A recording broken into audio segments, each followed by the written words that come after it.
Welcome to the Nimble Urban Survivor podcast with me, your host, Nick Catelli. Hope you're having a good day, good month, good year, good infinity, good galaxy. Because we got a good show today. Like, if you listen to the last episode, like, that was good, but this one, like, this is a good one. Like, this is a great one. Like, this is like, they're going to give us, like, a new award for this show. They're going to be like, we took the Emmys and we combined it with the Golden Globes and the Tony Awards, melted them all together. We just melted all three of those awards together, and we came up with the Best Episode Podcast Award. And they should do that. I'm not going to lie. If I ever won a bunch of, like, awards like that, I might melt them together and make, like, a mega award. But before we get started, as always, we got to do a shout out to our sponsor for the episode today, and that is Squeaky Shave, the only shaving cream that not only makes a close, clean shave with a nice hint of fresh scent, but also can fix your squeaky wheels in your car. Okay, well, that's kind of neat. It's a shaving cream that not, you can shave your face, but also can be used as a lubricant in your automobile. Got a squeaky tire or a squeaky engine. You can put some of this on there. There is a disclaimer, though. Highly combustible. So your car must be completely turned off, and make sure your engine doesn't heat up too much, or else the lube will catch on fire. Also, if you're shaving with it, don't bring it near hair dryers, hot plates, candles, and curling irons, or it could blow up. Okay. Well, I feel like that's one of those products where it's kind of you use it at your own risk. Guys, I'm in a good mood this morning because I woke up, had my coffee, feeling great. Best thing happened. Opened the door. Boom, my new trash can arrived. I ordered a new trash can from Amazon, and it was there. And it was glorious, beautiful, stainless steel.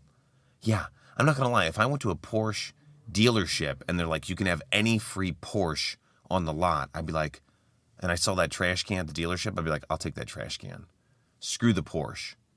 Want the trash can. I don't need a Porsche, okay, because I have a nice, enormous, secure personality that I don't need to have a midlife crisis car. If you didn't know, I drive a Chevy Spark. Look that car up, and then you're going to know, like, yeah, I'm pretty serious or something. But going back, trash can, it's beautiful.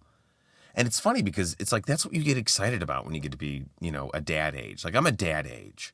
That's how I describe it. Like, I'm a dad. I'm 36. I'm trying to fight off getting a dad bod. But that's what excites you when you get older. When you're young, it's about, drinking tequila and meeting ladies. When you're my age, it's about trash cans and how much trash they can hold. And that's what you get excited about. That's awesome. But I'm totally, I can talk about that for hours. But if you listen to our last episode, we told you today that we were going to do a whole bunch of, like, different topics. And we are. And how we get our suggestions, because people, will send in, how do I survive this? How do I survive that? I get them through my website. Some are good, some are bad. But we also kind of make anonymous posts on things like Reddit.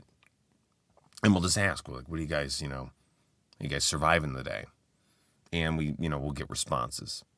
And they're pretty good.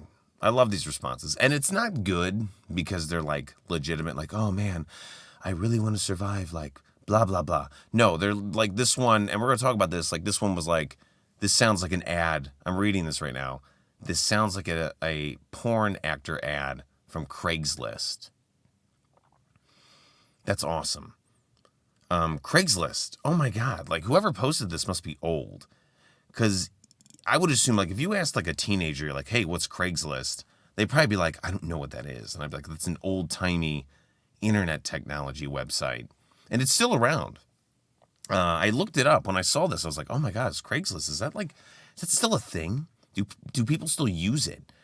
Because Craigslist came around in, like, the late 2000s. And literally somebody was like, hey, what if you took, like, a magazine that you found in a, bathroom at a strip club and made that a website? And that's what this guy did. He made, like, a classified ads website. And the best is I looked it up. It hasn't changed one bit. Like, other websites will, like, update their stuff, but this has not changed one bit, and it's beautiful because it's so true. Like, Craigslist is like, it's like, I want to be a porn actor. I go to Craigslist and I can find like all the auditions, and they'll fly me to Miami and put me up in a house and then, audition me. The other thing too, I looked, Craigslist doesn't do this, but if you didn't know this, Craigslist used to be like the website to find like escorts and, male prostitutes. And also, remember they had that like weird thing of misconnections, which was like a stalker thing. Like you'd go out there and post and be like, hey, I was watching you again taking a bath with your red hat. Misconnections, where stalkers meet to talk about their prey. But yeah, that was creepy. And then they had, you could look up like, sex that you didn't have to pay for. And it was super weird. I remember they had like all that like old termy, it'd be like if you were a man and you wanted to like meet up with a couple, you would look up like M man, MV, MF, and that would be like, I'm a man and I want to meet a man and a female. They had all these like codes. Craigslist created like the weird like loophole porn code technology. Because remember, if you wanted to get like an escort or a hooker or a gigolo or something, you would go on there. Remember, they would post. They wouldn't be like, oh yeah, man, sex with me, $50. They would put like, hey, if you want a hug, it's going to be 10 bushels of roses. And that was the code of like sex equals whatever 10 bushes of roses would cost. And that, I guess, because the police would be like, oh, darn it, I guess they got one on me. Like, I'd like to meet the cop who was like, like, oh man, we were going to go after all these like illegal gigolos, but they're not taking money, they're taking roses. That's the loophole. So I guess if you wanted to be a male gigolo, you can accept roses as a currency or, theater candy or something. But it's really funny because I'd like to meet the guy who actually probably did be like, oh man, I've got all these roses in my rose garden, and if I could only meet a nice young lady to give a hug to for my roses. Because I guarantee that probably happened. Like somebody contacted when, it was like, I have all these roses, and then the prostitute or the gigolo, they're at the hotel room and the guy shows up with the roses and he's like, where's my hug? Probably sad. He's like, oh, sex? I didn't want sex. I just wanted a hug because my kids don't visit me anymore. That's really sad, actually. But I would assume that's happened. But I think Craigslist got rid of all that. But I'm pretty sure you can still audition to be a nude actor in a erotic film if you'd like. So hopefully that kind of answers how to survive Craigslist. Simple solution, don't visit Craigslist. Boom, done. This next comment, this is a good one. It just says, this guy sucks. Okay, which kind of brings me, I guess the topic they wanted to talk about was how do you survive, making everybody happy on the internet. And I don't think it's possible. I don't think it's physically possible to make everybody happy on the internet. You know how they say, like, nothing's impossible, anything's possible. No, I think making everybody happy on the internet is completely impossible. And that's why I feel like it's weird because, like, social media has turned into, like, an old folks' home. And everybody's just grumpy. And everybody's just complaining about everything. And it's probably even worse. Like an old folks' home, it's I would just be like, hey, tell me one of your old war stories. And I'm like, well, sit down and I'll tell you the story of when I bitch slapped Hitler. And it was great. And that's awesome. But man, like everybody is so like angry.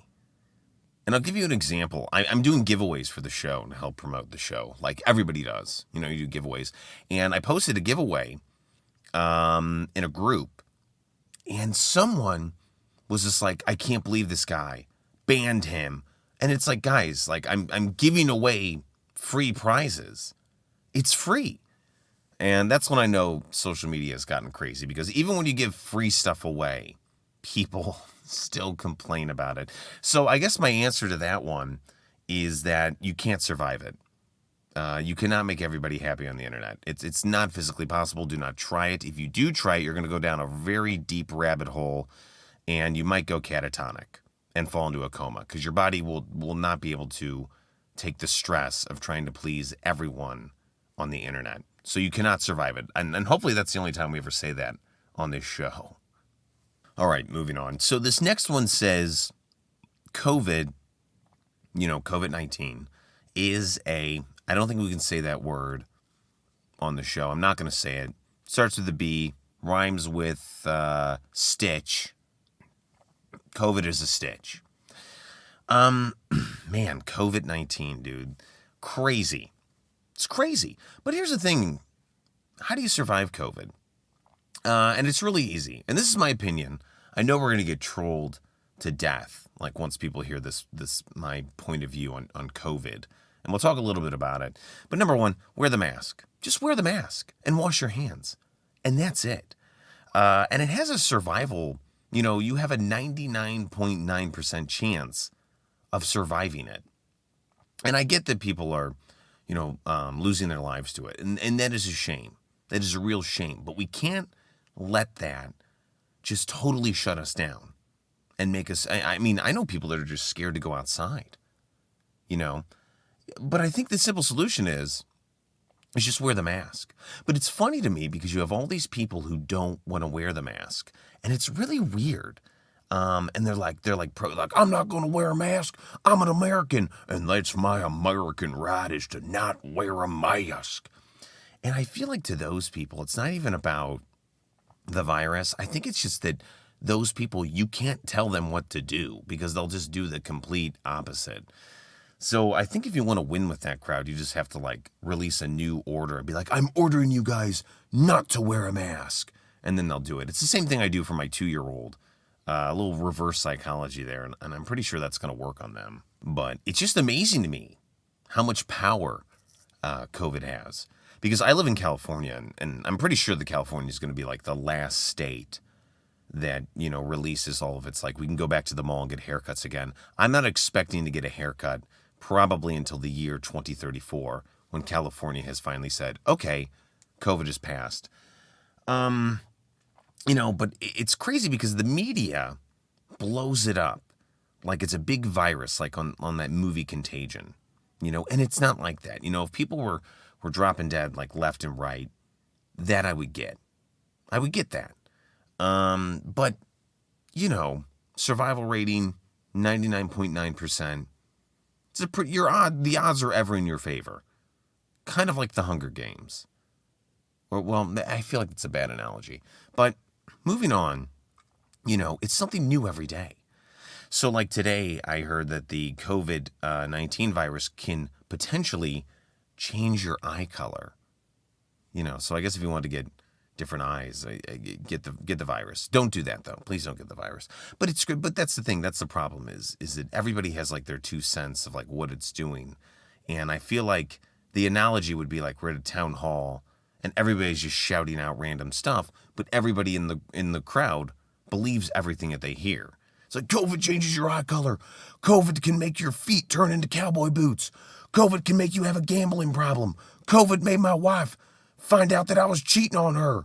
And everybody's going to be oh my God, COVID, it's crazy. But I think everybody, and this is my opinion, because I know the trolls are listening right now and they're I'm going to destroy this guy tomorrow. But this is my opinion. We got to chill out. Calm down, take a breath. Have a Gatorade, Don't get worked up about it. We have to stay composed. And here's my last thought. We'll move on because I don't want to get into a huge COVID episode. But, we tried to bend the curb or whatever, right? It didn't work. At the end of the day, people are going to do whatever they want, and that's their right. This is America. You have American rights. You can do whatever you want. If you don't want to wear the mask, that is your right. But at this point, I think we're so deep into this is that we just have to let it run its course. And I think that's kind of what they did with the Spanish flu. It has to run its course. So everybody put a mask on, we open up everything back up, put on a mask, soak your hands in hand sanitizer, and just live your life. And that's my opinion. That is not a fact. That is just my opinion. I think we should just open everything back up, put on a mask, wash your hands, and this will all be over at some point. And we all have to think positive. Okay, done with COVID. Let's keep moving. What else we got here? All right, scrolling down. Okay, so this guy put something about sports. Love sports, go sports. I get it. Sports, COVID, kind of crazy right now. But I guess it brings up a really good point of how to survive intramural sports. Okay. Now, I don't know. Did you guys ever play intramural sports? I played intramural sports. I played them in college. And in college, I get it. It's really competitive. And, in college, we're like a whole group of like out of shape, wannabe athletes who never made it to the collegiate level. So now we're playing intramural sports. It's like I played high school football, but no college team wanted me. But yet I can be on a flag football team in college to prove myself. So maybe the actual real football team at the university will recruit me. And I feel like that's how a lot of those intramural sports guys think. Is that like, oh man, I'll play my heart out. And then I'm going to get a walk-on scholarship to the University of Notre Dame. Which is sad, because intramural sports to me, it's just like I need something to do, and this is the only kind of exercise I can get. Also, we can drink beer during the game, so I do this. And that's what an intramural sport should be. It's just a fun camaraderie. I know with like kids, we tell the kids like, we're not going to keep score your baseball game, kids, because, everyone's a winner. We should probably do that mentality with like intramural sports. We should be like, all right, listen up, everyone. Everybody's a winner here.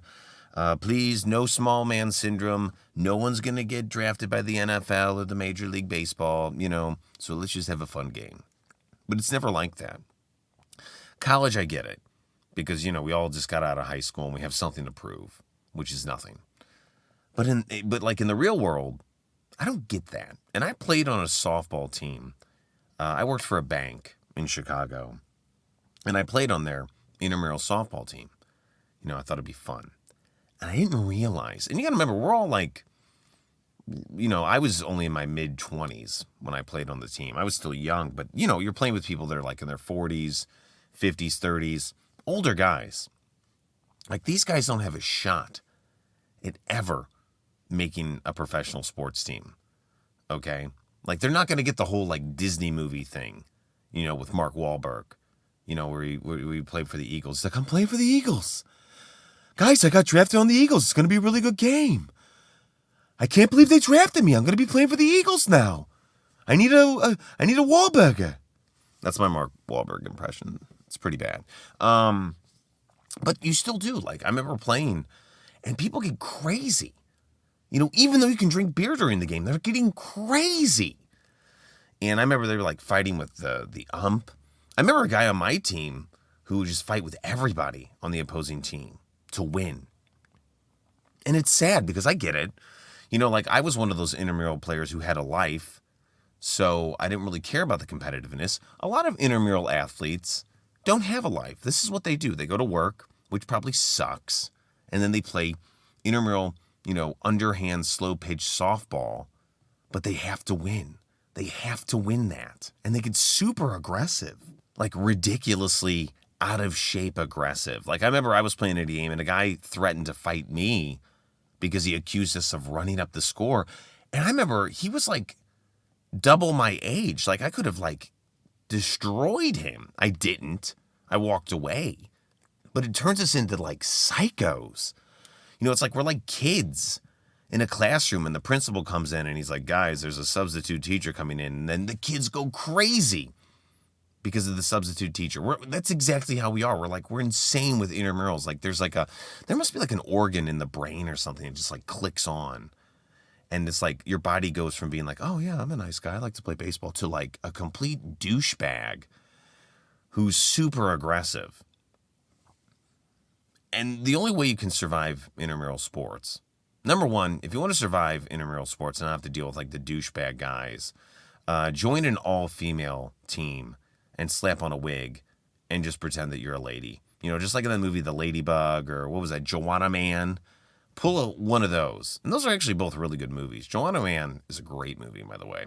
And just dress up like a female athlete and join the intramural ladies teams. Because the ladies teams, like, they're sophisticated, they're elegant, they don't fight, they play the game. So much better, so much more mature. How ladies aren't running this country, I couldn't tell you. But hopefully it's going to happen someday soon. So that's one way. You have to create a whole backstory. You went to an all-female college. You got to do all that. I can help you write that, So if you really want to do that, let me know. I'll charge you for that, though, so there will be money. But that's one way you can avoid it. Because that's the one thing you have to survive in intramural sports is the alpha male douchebag wannabes who think they're going to get drafted at the age of 48 after chugging a six-pack of Bud Light to, the St. Louis Cardinals or something. It's not going to happen. The other way you can survive is you do the complete opposite of what I just said. So you tell everybody on the team that, yes, there is going to be a Major League Baseball scout here or an NFL scout here for your flag football game or softball game. You let them know. And then they're going to get really excited. And you have to say this, though. But guys, they're looking for composed players who have good sportsmanship. And that's what you tell these guys. You get one of these alpha idiot guys, and you just be like, hey, if you really want to get drafted on the team today, number one, shut your mouth. Number two, play a good game and be a good sport. And I'm not going to lie, you probably have a really good chance of getting drafted to play for a Major League Baseball team. And then that is how you see, because then now the game is fun because they think they're going to get drafted and that's really it. That's the only two solutions I have for that. Dress up and pretend to be a female athlete, or actually tell them that scouts are there and maybe they'll make a Disney movie about you being drafted to play for Da Bears. But it's weird because everybody's aggressive because they want to win in intramural sports. And it makes no sense to me because you don't win in anything in intramural sports. Like in the NFL, I get it. You got to win. You got to win the Super Bowl so you can get paid, get your payday, and, spend that cheddar, right? But in intramural sports, you don't get anything. Number one, you're paying to play. So you're paying a couple $100 to play the sport, and all you get is like a shitty XXL t-shirt that you're going to use as like a blanket or a beach towel, or probably one day just cut it up like I did and use it, as rags to clean out the oven. And sometimes you even get like a little trophy. It's worth probably nothing, And that's it. But people get obsessed with that. And I don't know why. Because it makes no sense to me. If you want the t-shirt and the trophy, just go on Etsy and buy it. I guess it's kind of a third survival technique we just kind of like stumbled upon is if you want to avoid the douchebags in intramural sports, just go out and buy the t-shirt and the trophies and just act like you played all these intramural sports and go out and hire some actors to take some like team photos with you and take some like action shots at the park and video and just build like a whole man cave or lady cave of trophies and things like that you just purchased. I'm not gonna lie, you probably get a lot of those trophies at like a garage sale. Sometimes people are like giving them away. You have like a lady who's like, yes, my husband passed away and I hated him and I hated these trophies. Just take them. Might be able to find them on like one of those free groups on Facebook. Which kind of brings me to another point. I don't know if you guys have saw this. Obviously with COVID right now, they're not doing marathons or 5Ks or 10Ks or whatever. But you can still pay to be in them. And they will send you like the t-shirt and the number bib thing and the medal in the mail. And then it's just kind of like an honor system thing. So if you want to run, I guess, like the LA Marathon, which I think they already had. But I just saw like a 5K the other day and they're like, it's $30. We send you everything. You do it at your own pace. And they don't track it. You get the medal. I mean, that's awesome. Like if you're just a lazy person, but you want to like impress people, like to say that you're, a professional runner, COVID has created that perfect opportunity for you to do that right now. Because on Facebook, they pop up everywhere. I've seen like a Back to the Future run, a Christmas run, an LA run. And you just pay them. And they just mail you the medal. You don't even have to do the run. But you can do that douche thing where you just wear the medal around town. I remember that. I don't know if you guys ever remember that. Like people who would like run a marathon or a 5K. Like marathon, I get it. Like that's a big thing. That's important. You're running like 30 miles or something. But like if you're running like a 5K or like a 2-mile thing and you're like toting around with a medal on your chest, kind of a douche move. But I digress. But that's the thing. Like if you're a lazy person, but you want to kind of like impress people by creating this illusion that you're a professional marathon runner or a 5K runner, look it up, man, because I'll just send it to you. I saw the Chicago Cubs are doing theirs virtual, and I might do that, and I might run it. I'm going to run it. Maybe I'll track it and do it, but kind of a cool thing there. I know that's not really, I guess I would say that's how to survive not letting people know that you don't run in 5Ks. There, boom, the solution is just buy the stuff because they'll give it to you. All right, so I'm getting the signal that we're almost out of time. So guys, thank you for listening. I appreciate you. I love our audience. We have a great audience, by the way. We have the best audience. Remember, like, subscribe, comment. Let us know what you think of the show, how you're liking the show. Remember, if you have something you want us to talk about on the show, you can reach out to me through social media or my website, www.catellicomedy.com. What do you want to survive? Send it my way. Let me know. And that's it. Just subscribe and like. Just the show. That's it. We don't have like a Facebook or anything. We don't have all that. We're focused just on the show. And that's really about it. And to give you a little preview of next episode's show, we're going to talk about, time travel and how to use it to lower your food costs when you're running a restaurant here in Los Angeles. Because to rent a restaurant space in Los Angeles is very expensive. So keeping your food costs low is very important. And we're going to talk about how to use time travel to have that happen. Okay? Very important episode. Look forward to hearing from you guys. Have a good day, night, year, galaxy, whatever. I know COVID's crazy right now, but we're all in this together. Wear your mask, wash your hands, and we're going to be fine. Love you guys. And remember, survive out there.